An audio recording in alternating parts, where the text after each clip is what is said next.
Still. Hi, hello. Welcome to this week's Future of Work Hello Monday Talks. We're back on after doing a successful series last year, so this year will be a bit different for the people been following us.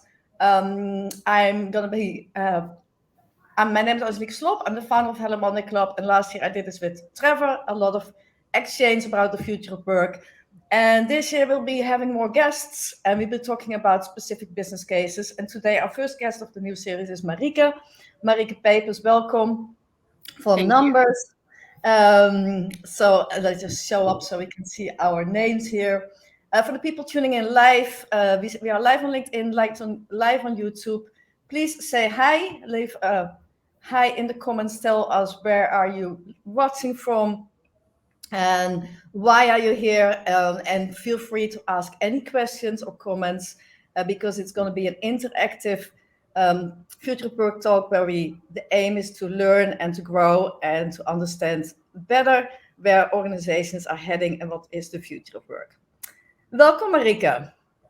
Thank you. Hi, Michiel. So, Michiel, welcome, Michiel. It's your colleague, right?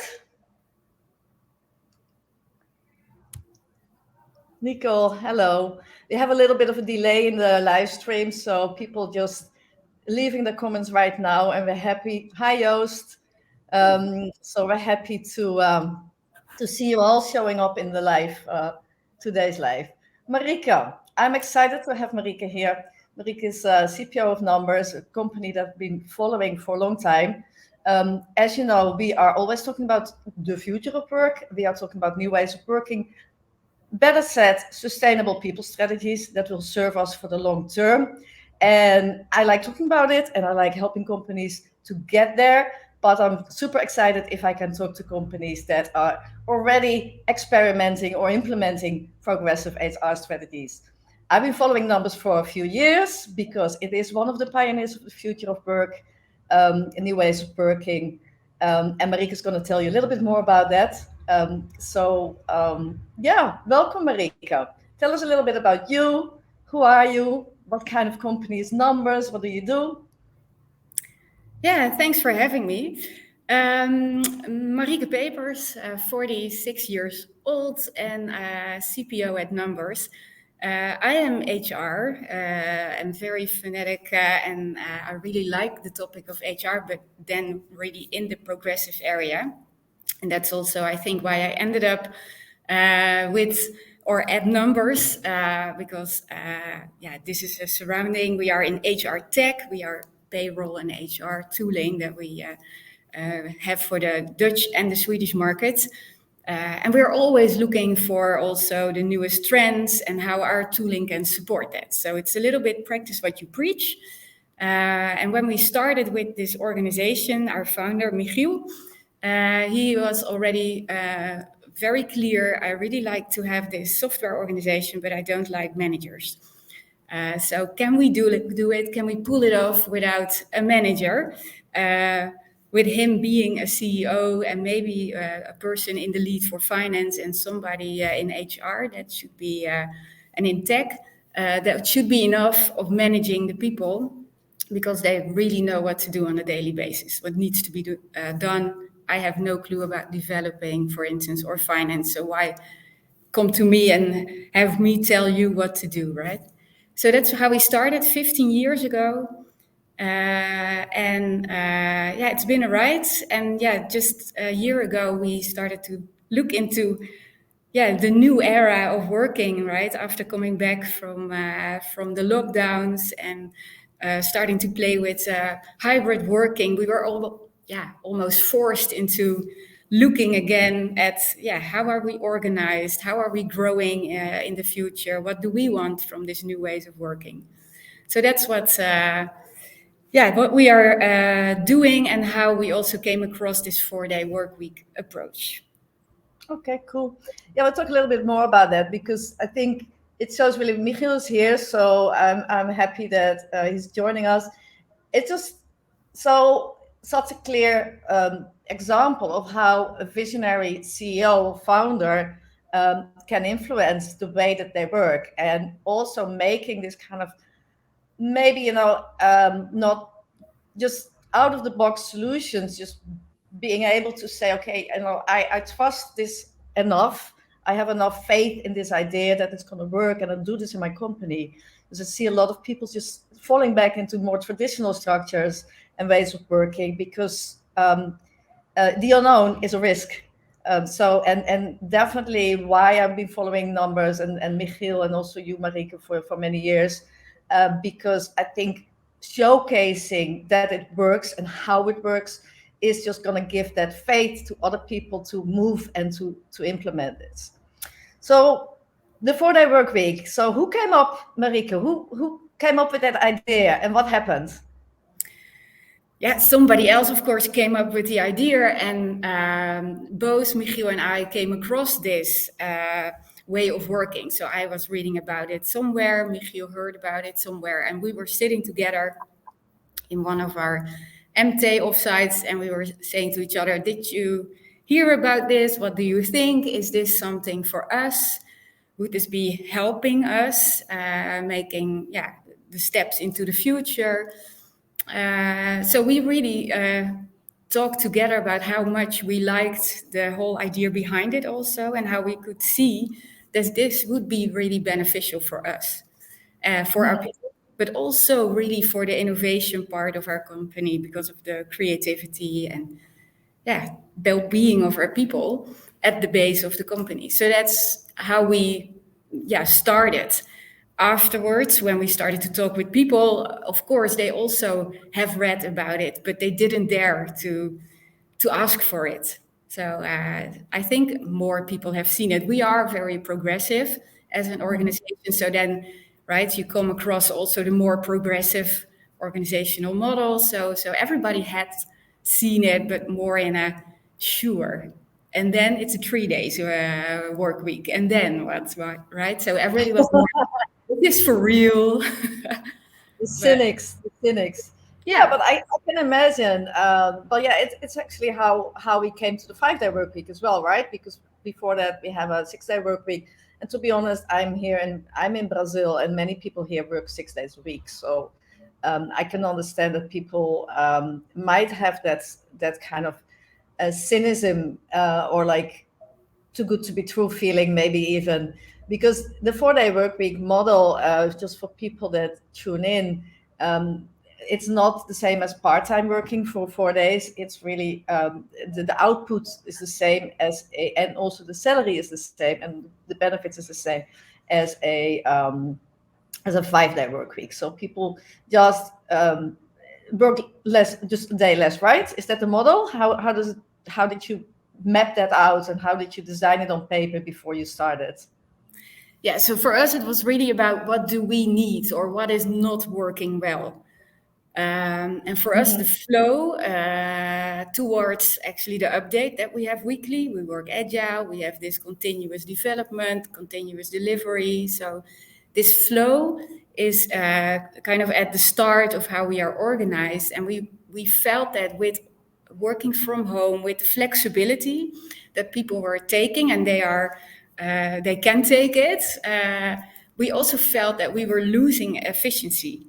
And so we thought, what if we condense actually the times that people work together so they can really get into a flow that leaves room at the end, so a Friday. And if we give back that Friday, we're not putting more work on the Friday then, that could also be the case, right? But we thought, let's give that Friday back to the people. So that's how we came across this model with the Friday off for everyone. Some people were already working part-time, they had to switch days, but yeah, for now, this is indeed also the effect, right? It has the effect that we intended, but there are more Okay. ways of doing the 4-day work week, of course. Yes. So I am, because I know you prepared these slides. So can you just elaborate a little bit on why we started? Because I think you already told a little bit, but this is you structured all the reasons and the expectations here in this sheet. Yeah, because there are multiple angles to look at it, and we also really look at it from all those different angles. We really see that work intensifies. So the number, even as HR, right, the number of applicants, the number of declaration reimbursements that I can process, it's rising. So it's a lot of information per hour that I'm actually processing daily. Yeah, there is a limit to that. And you can already see it that some people earlier, but getting into this burnout phase because it's just too much to cope with. So there is this feeling that more hours, working more effectively, you can do more, but there is a limit to actually what you can do. And it was not there yet at Numbers, but we could see it. Like, hey, we really like to automate as much as possible and do everything with workflows. But yeah, to what extent? We also felt that, also what I mentioned before, that we needed more alignment and more flow. So within teams, some people worked part-time already, and then people could not just continue with their work because the tester was not there. Some people went to the saloon or with the car to the garage, to the workshop. It was a bit of everybody was everywhere.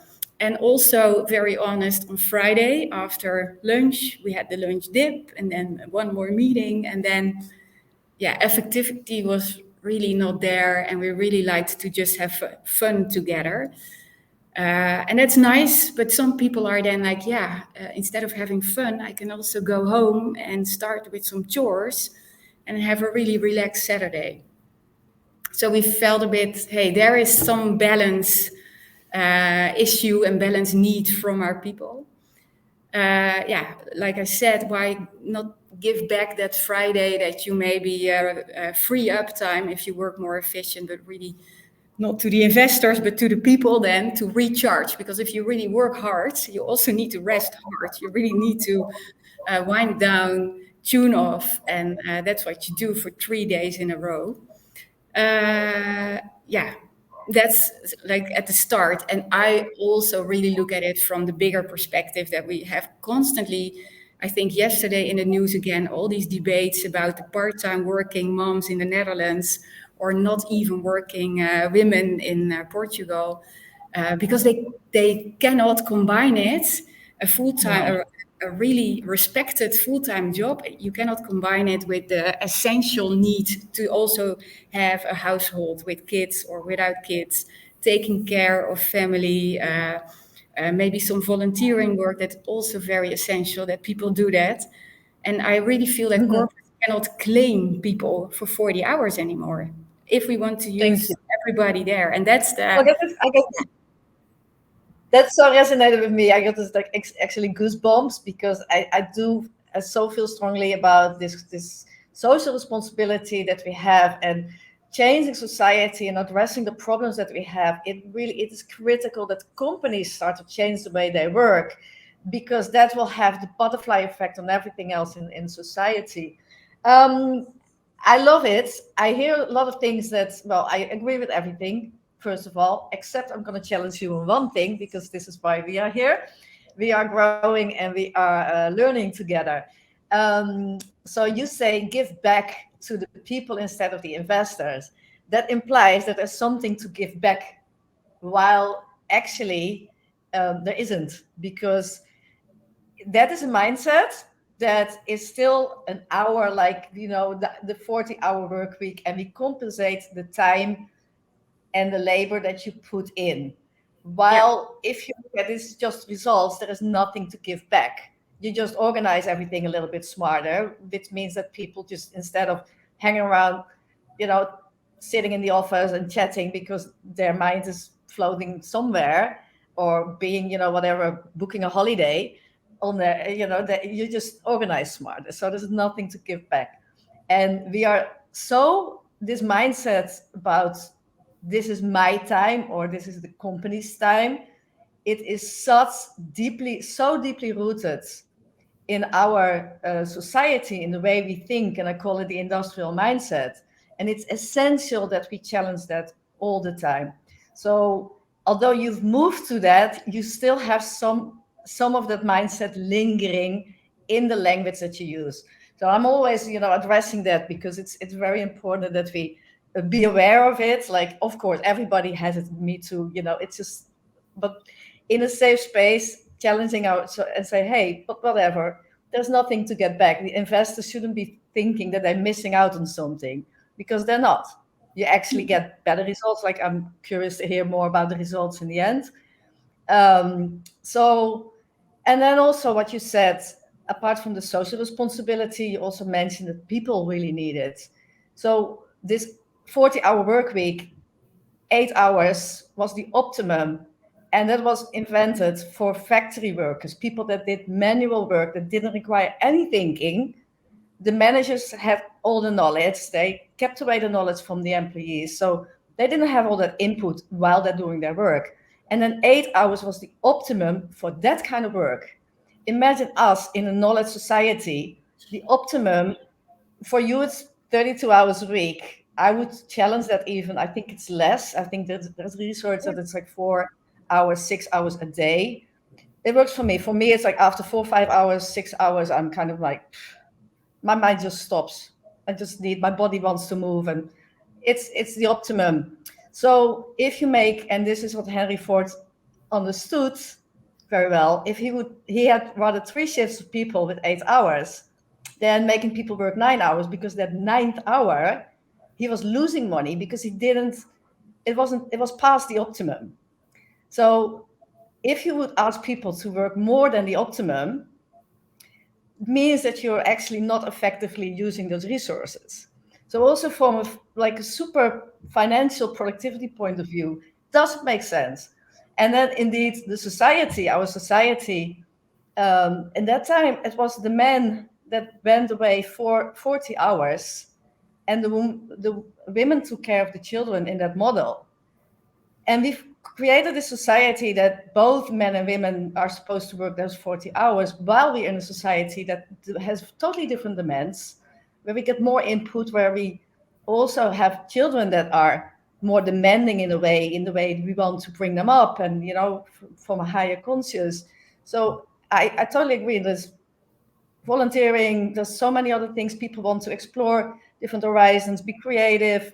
All those things are important, and it doesn't fit anymore, that 40-hour work week. Yeah, 100%. Totally agree. Yeah. So, yeah. And okay. So what was your did you put like metrics before, like you designed the pilot, right? Yes, we did. And we are lucky. We are part of the Visma organization, and they have really cool metrics in place. So they ask us to send in these metrics already since we joined Visma. So that's the baseline that you really want.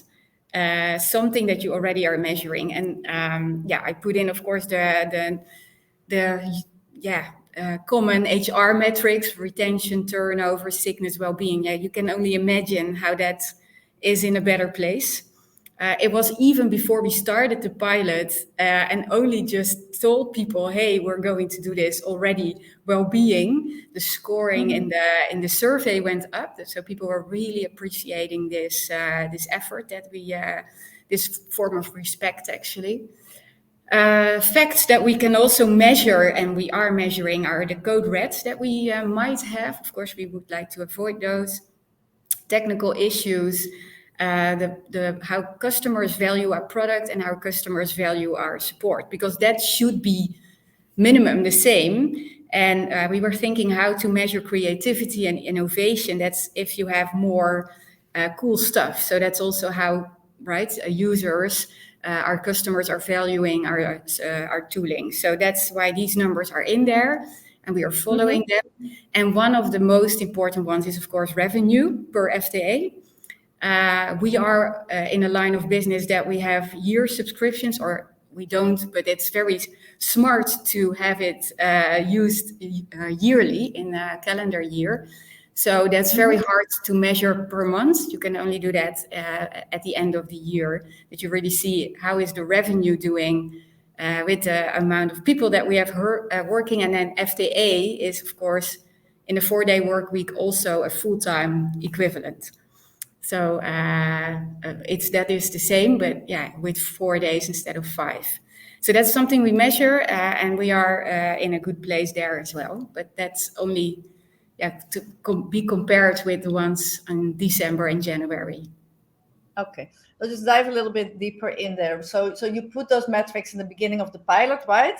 So how did you go on? Like how long was the pilot? Like how did you start? Was it like with a small group or everybody at the same time? How did you manage the implementation? Yeah, we figured we should start all together in one go. So that's what we Mm-hmm. did. The full company, that's 103 people in 3 different locations, Stockholm, Lisbon, and Amsterdam. So everybody at once. The pilot was okay because it also gave us the freedom to do nothing contract-wise, because that was is almost the biggest hurdle, how to do this in a contract and how to deal with vacation days and those things. But we could just do a workaround. We started with a 4-month pilot as a first trial period, like see if it's really helping. And now we have extended the pilots, but yeah, we also know we have to implement now, because only after implementation you really know, right? People want to make this work, so maybe they are running a little faster than they would. So yeah, that could happen. And yeah, of course, then this conversation is only really valuable in a year from now, I would say, because that's when, yeah, the habits start to Well, return. I think we should be revisiting this topic together and do a next conversation 1 year from now. I think that's a perfect idea. Yeah, because it's one of the things that of course you can easily be, be critical in those pilots and say, yeah, of course, people, they get like a day off. So obviously, they're going to be showing that put the best foot forward.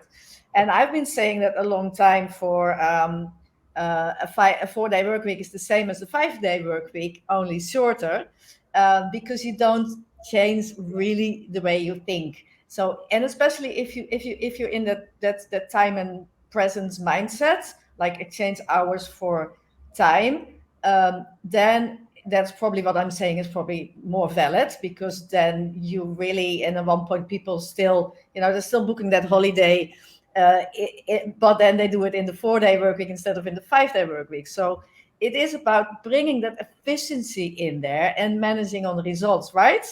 Yeah. That Yeah, that is key but for but people successful. do. Yeah, but it's like people do schedule now that vacation planning on Friday, and it's also the full feeling that you can do it on Friday. That gives already a lot of space, because you only search online during work, because you're like have one leg in work and one leg in the private stuff, and so you're not fully in, and now you can be fully at work, fully not at work. Yeah. So I think it's interesting because having, tech company, so you probably have like something, I see some comments popping up. So you see, of course, that people are already looking in, I don't know exactly how you work, but you have your OKRs, you have like very clearly measurable results. Yeah, And also, I know that because there were no managers already, so I can imagine there is high autonomy, and people were very efficient in their work and used to having this kind of accountability towards their team, right? absolutely. But that's also why we figured we can pull this off, right? We dare to do this, as because we know we are also pioneers. I tried to reach out to other organizations before we started to just learn from them, like what pitfalls did you step in, what advice would you give us? And it was only a few that were really doing it, or it was like 15 people or something, like super small organization. And that's different when you work global, different locations. So I really needed to put in some effort there. And I thought, well, yeah, we can also be that organization, the front runner. We always are, or we like to be it even. Yeah. Yeah, so I have some questions. So first of all, Nicole wants to have elaborate a little bit more about the corporates can claim our health research for 40 hours. So Yeah, well, we both are very strong opinionated there. Yeah, this is the world 2023. We have smaller families, so taking care of our elderly people, we need to do that. We have so much more volunteering quests that you just cannot do because you also need to work in order to be able to afford a house. Everything is not in balance anymore. And corporates still want and see a full-time 40-hour work week as the norm. And that's the thing that we have to challenge. Like, is it essential that we work 40 hours or 5 days a week? Or can we also be okay with only 4 days, pay a reasonable salary so people can have a normal income in those 32 hours, and then have 3 days to also do the other things, but also relax and have fun, because the recharging part is also very important. So that's the claim on our unhealthy resources, is of course the people that can work, right? We have the workforce, men and women. That probably we can tap more into those resources if we offer it like this with 32 hours, for instance. Yes, and yeah, as was said, I agree that we can't claim people for take them. The world has changed so much. Our society, and the coming decade, we are facing global challenges, and have the 40-hour model. It's too much. So I hope that answered your question, Nicole. I'm going to go to pull up Suzanne's question.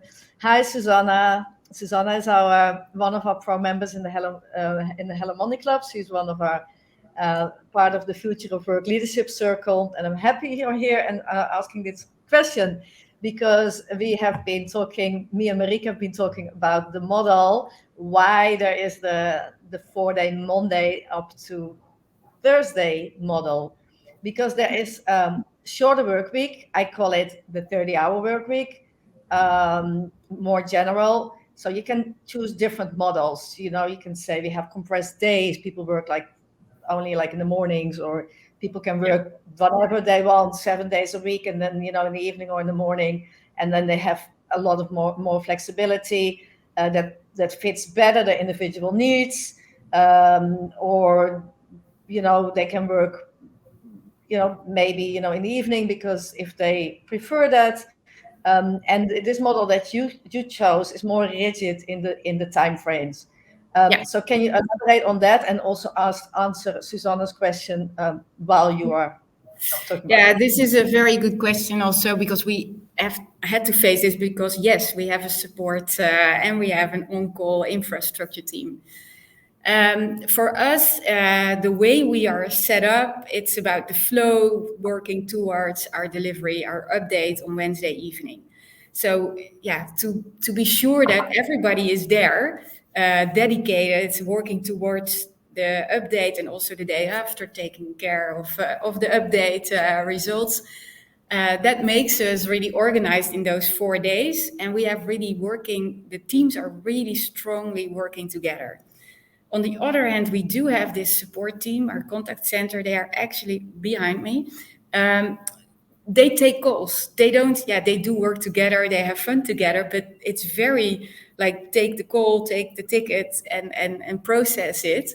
And there is no independency from others. It's just that you need enough capacity for the amount of calls that we get. So you can imagine in the end of the month, when everybody's processing payroll, that's when we need more capacity, and other times we can do with less. So we have a different cycle there, and people can sign up when they want to work, what days they prefer, and so they also, some of them work only 2 or 3 days a week, so they don't have that, of course, that pressure that our full-time workers experience. And the people who deliver more in-depth support, they choose a Friday or a Monday off, for instance. So that's how they work, with that same feeling of having a 3-day weekend. And that's also, so then hopefully answering that question, for us, the flow was important, and was also the way to free up time, to free up that full workday for the others. I can imagine in other more solo roles or organizations where you don't necessarily need to work so much together. that you can have your own schedule, and maybe you do want to work in the evenings, or a different schedule weekly, or have a week off and 3 weeks full time. Whatever, works for you. Yeah, because and this is and here we get to the core. It's like it is about how you organize work, and I know that. So about a year ago, I did this LinkedIn live about the 4-day work week, where I really put a strong message that I didn't believe in the Monday till Thursday model, but I was advocating for giving people full flexibility so they can work when they want, so they have this individual needs. So when we had our conversations before, Marieke, you explained to me how it is more efficient, since people do not have to wait for someone else who is, busy booking the holiday, or have to go to the dentist on a Wednesday afternoon while the rest of the team needs to wait for that person. So in that sense, you explained like how it is for the team a more efficient way, because all this, like, this person needs to go to the dentist, that person is, doing something else, that person, and all those things, because you already had that flexibility that people could do that, but it was taking time away, right? And now everybody does that on Friday. Except me, because my dentist is also off on Friday. So, problem there. This is the thing. If we move as a society to because I think there are some counter forces here. So first of all, we see all those results, positive results of the 4-day work week. Well, I will say it is compared. Those results are a little bit not maybe even valid, because you compare the 4-day work week with a 5-day work week. So there is no research that compares the 4-day work week with like a full flex model, as far as I know. So the positive results might even be, way more positive in more flexible models. I think a compressed workday could work very well for some companies that work fully distributed in different time zones. I know that they have an efficiency because the ball keeps going 24 hours. So if you work more async or individual, you ask a question, and then in the next morning your colleague in Australia has solved it while they were working, and then you can just pick up. You don't have to wait for that person. So the other model can also be more efficient for some companies. And today I'm just thank you for also explaining that. So this is also how we learn together, because I can see that I have changed my thinking here because of your best practice and how you did it, and I like to share that with other people, and really the call is to think about what works for your company, for the flow, for the processes. And there is two ways of looking at it. You're doing this, of course, for the well-being of people. And well-being is, for us, people were not burned out, but you could see, right, some, getting close. And what you now see is that people really have hobbies, and they are super relaxed and innovative, that you can really see them lift off. And you have to see that in the results. So the company results in the end will really be better. But that's, because we are still a corporate, we still need, of course, to make profit, because we need money in the bank to also fund the innovation again. So it's always a play. So Ralph is asking a question about contract hiring salaries. So I want to look into that in the last part, but just go over the results. Like, what are the biggest wins? You can put on the next slide, I think, also. There's another one. What else happened, right? So, it's not, there's more, but Ralph, I know Ralph.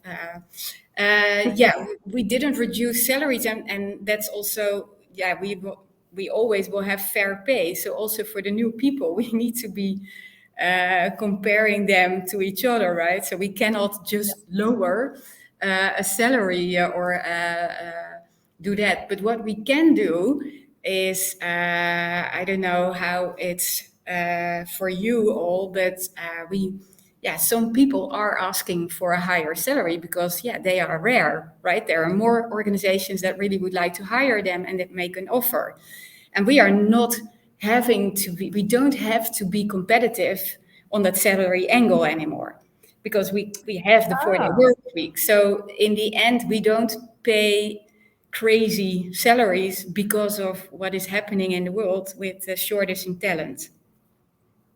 So there you go. The I hope that competitive answers. advantage that you can take so much, like, and the sooner you move to the 4-day work week model, 30-hour work week model, the more you can leverage that competitive advantage, right? Yeah, I think Um, a lot, also some of the people, that might want to look around now, they are aware of what they are earning now here compared to other organizations, and what they can offer. mhm, And if you want to work part time, that's 80%. Yeah. yeah, yeah. So Uh, when you see, like, um, do you have already, like, the revenue, like sickness rates, revenues, like Yeah, more so the revenue, more? metrics we did before, the metrics are in a good place. Retention is difficult to measure because it only goes like month per month. Mhm. What happened last year is that I think that was the Great Resignation. During COVID, the first year, we didn't have a lot of turnover because people didn't leave, but they all saved it for right after, right? So we had a little bit more people leaving the organization and new people coming in. So that number was it was very low, turnover high last year. So it was already also, I think, to be honest, with the 5-day work week, it would have been better this year already. But I think the increase or the what we are showing now, 29% to 15, is super.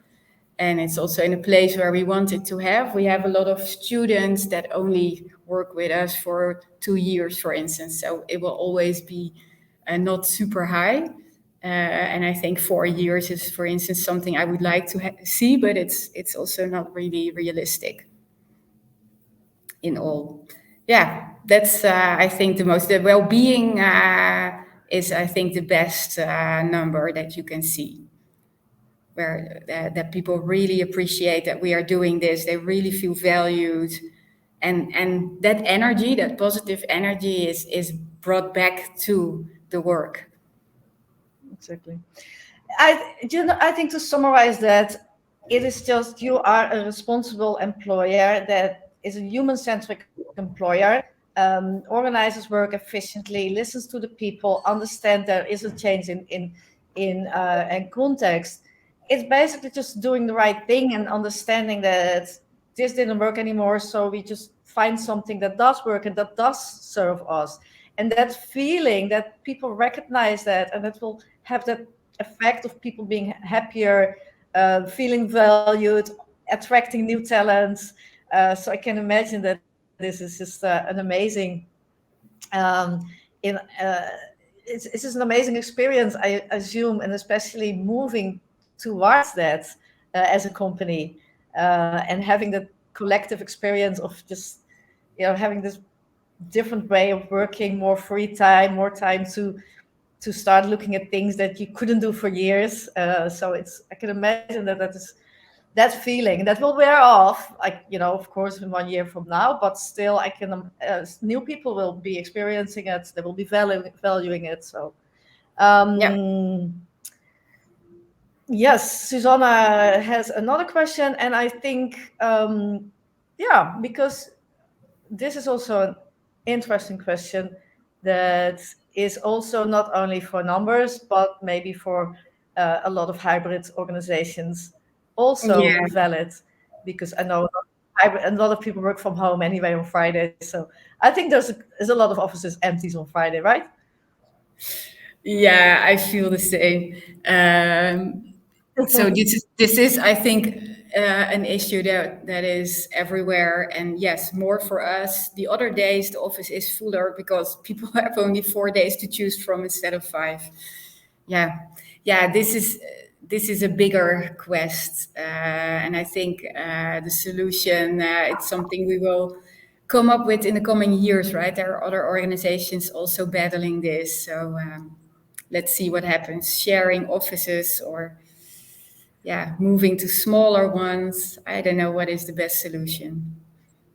Yeah, it's another topic, but I think it's an interesting topic though.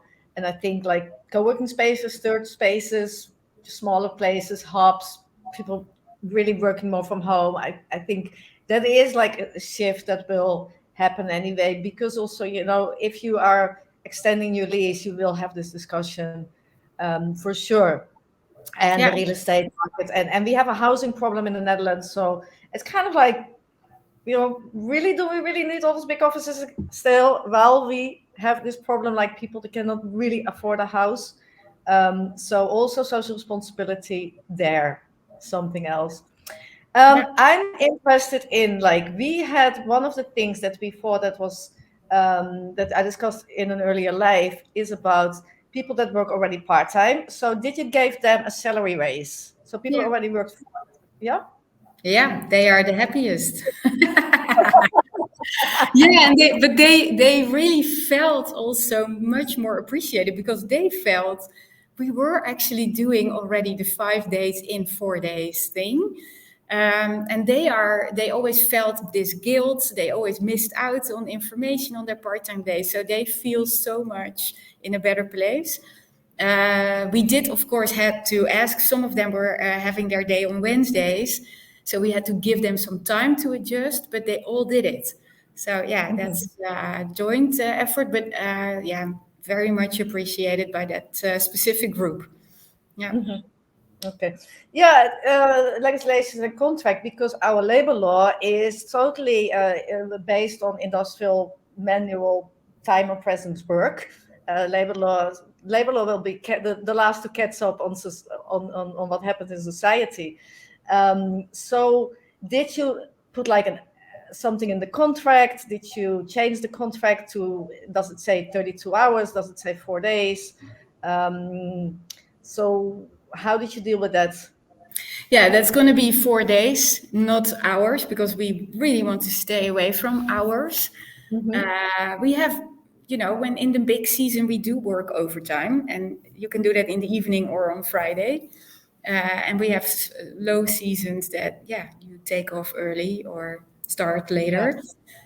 So hours is already not really our thing. Office hours are.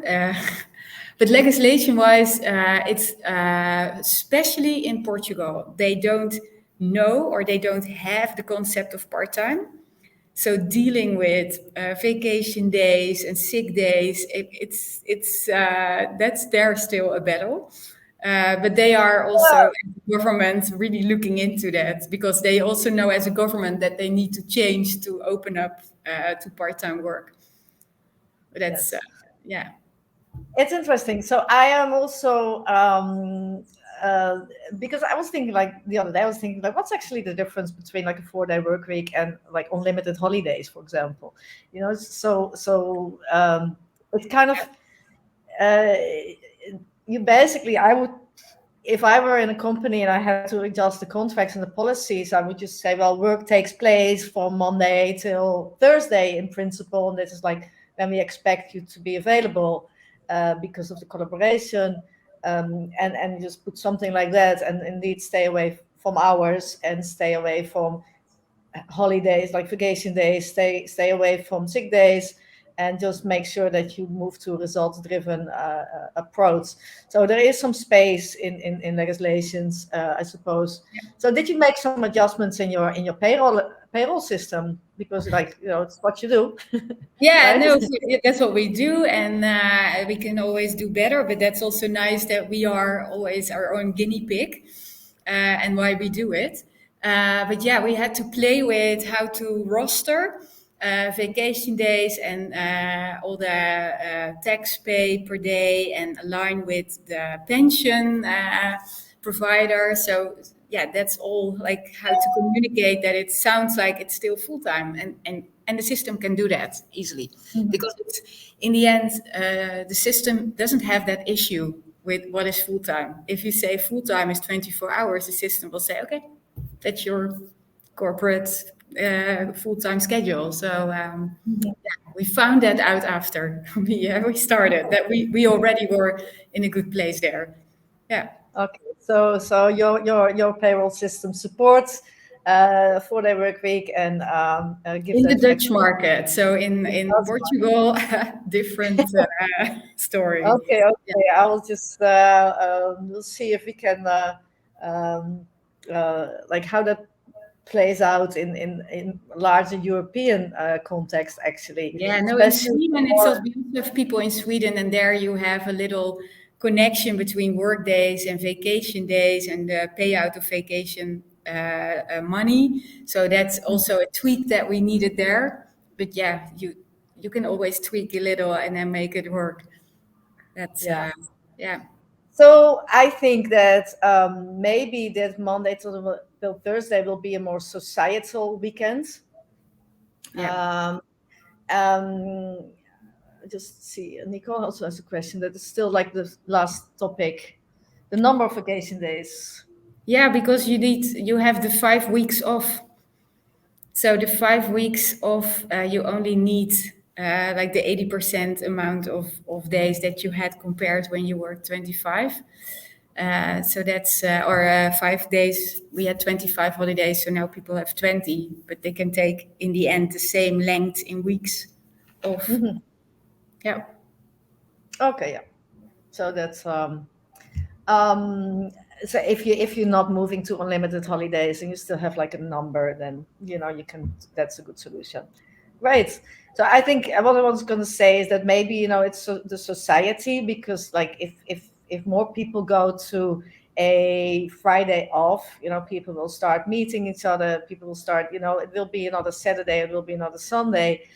So then that could be a more a dominant model, and then people that work whatever in the hospital, or like in a restaurant, also want to take that Friday off.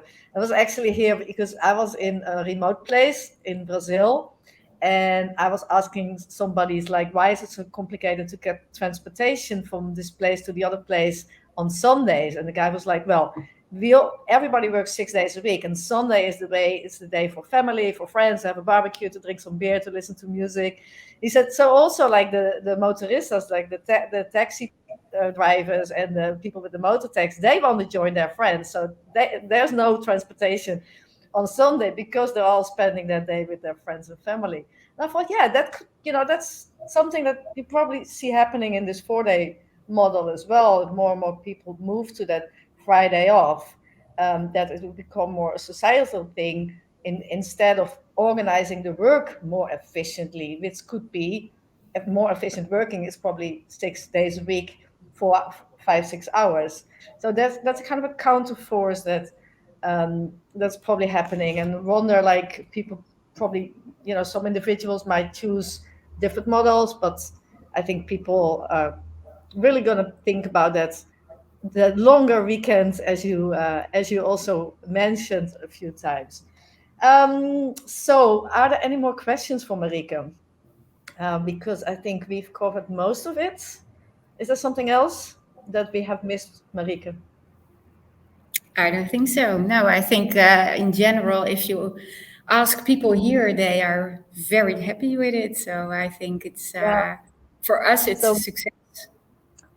if you get like a super good job offer with another company, really good, like, of course you're happy with numbers, it's a great environment, but just about the 4 or 5 days, if it's a really good job offer, but it will require you to work 5 days again, what would you say? No, thank you. Yeah, absolutely. For now, that would be my answer. Yeah. Exactly. Yeah. Well, and I think it goes for a lot of people. People, as soon as we start to be used to flexibility and freedom and free time, and we don't want to go back. That's just the thing. We don't want to go back. People don't want to go back to the office full time. People don't want to go back to working full time if they have been, accustomed to this. Employees will change their needs. They will change their priorities. They will understand they're happier and healthier in different ways of working. And it is a development that is unstoppable. It's inevitable. So yes, thank you, Marieke, for sharing all this. Thank you for everybody who was here watching and sending the comments. If you are watching this later in the replay, you can still send questions or comments. If Marieke needs to answer them, I'll make sure she gets them. This is also being broadcasted on YouTube, so you can subscribe and you can get all the new LinkedIn lives for us from the coming weeks. Anything else? If you're watching this and you have a suggestion for a topic that you want to learn more about, or if you know somebody I should really interview because they're doing something cool around new ways of working, just redirect them to me. And yeah, that's it. I want to thank you, Marieke, and everybody else, and wish you a very good day and the rest of the week. Perfect.